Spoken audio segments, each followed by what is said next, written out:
Jadi bagian paling depan ini yang terlihat ada ring seperti ini adalah lightning arrestor. Lightning arrestor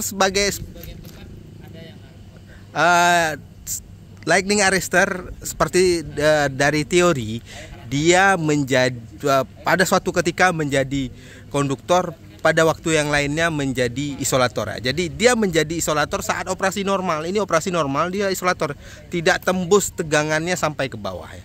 Kemudian pada saat ada sambaran petir, impuls kenaikan tegangan, maka tegangan itu akan tembus ya sampai ke bawah, sampai dibuang ke tanah ya.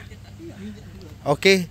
Kemudian di bagian belakangnya ini kita kenal sebagai PT ya, atau potensial transformer, atau lebih sederhananya adalah trafo tegangan. Ini kalau kita lihat mereknya ABB. Dia sebenarnya tujuan di sini adalah mengkonversikan nilai tegangan itu agar dapat dibaca oleh peralatan HMI, karena peralatan elektronik ya atau penampil data di dalam itu tidak mungkin mengambil sampel tegangan langsung 150 kV, makanya perlu diturunkan. Penurunannya sebesar apa tergantung. Kalau kontrolernya tegangan ekstra rendah bisa sampai di bawah 5 volt ya. Tapi kalau misalnya HMI-nya seperti peralatan elektronik biasa ya sekitar 220 volt ya. Oke, ini paling penting juga, ini di belakang adalah PMS ya, atau pemisah ya. Kerjanya cukup sederhana. Dia itu tidak bekerja dalam keadaan berbeban ya. Jadi ketika dia sebelum dibebankan dia dimasukkan ya atau disambungkan. Kalau untuk pembukaannya dia harus diputuskan dulu dari beban baru boleh dibuka, karena ini bukan bekerja dalam keadaan berbeban ya. Ini kalau kita lihat ini dioperasikan secara manual ya. Jadi PMS 150 kV ini masih PMS yang manual. Ini adalah torak penggeraknya ya. Jadi dari panel inilah dilakukan pemutaran secara mekanik untuk si PMS-nya. Ini kalau ini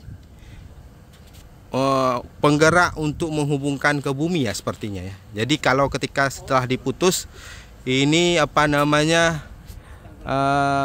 tuas yang di bawah ini tersambung ke arah PMS. Jadi dia itu diinterlokkan ke bumi agar kalau ada induksi dari jaringan itu dibuang ke bumi ya.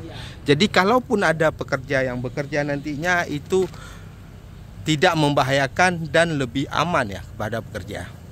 Nah, ini dia konstruksinya. Oke, kita lanjut lagi ke belakang dari bagian serangkaian byline ya.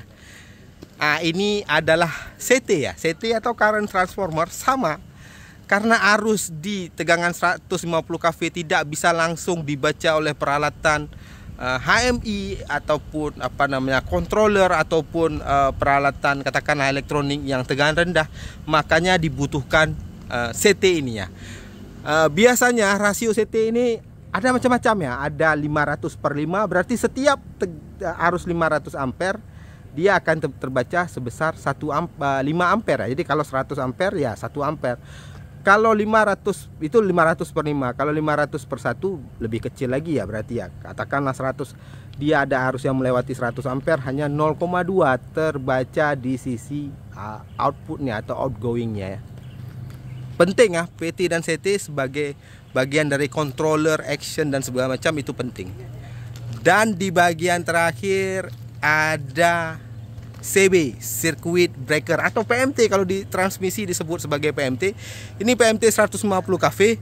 Berbeda dari PMS yang tadi, yang ini dia bekerja saat tidak berbeban. Ini khusus bekerja dalam keadaan berbeban.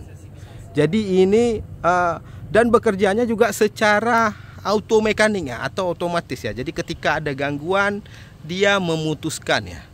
Ini bisa dioperasikan secara remote maupun manual ataupun melalui perintah gangguan. Dan circuit breaker ini atau PMT inilah komponen proteksi paling utama di jaringan. selain yang di depan-depan tadi yang sudah dijelaskan ya. Oke, ini mungkin ini saja ya cerita serangkaian dari Byline 150 Cafe. Kita lanjut kapan-kapan lagi. Saya Arkarnus di sini. Assalamualaikum.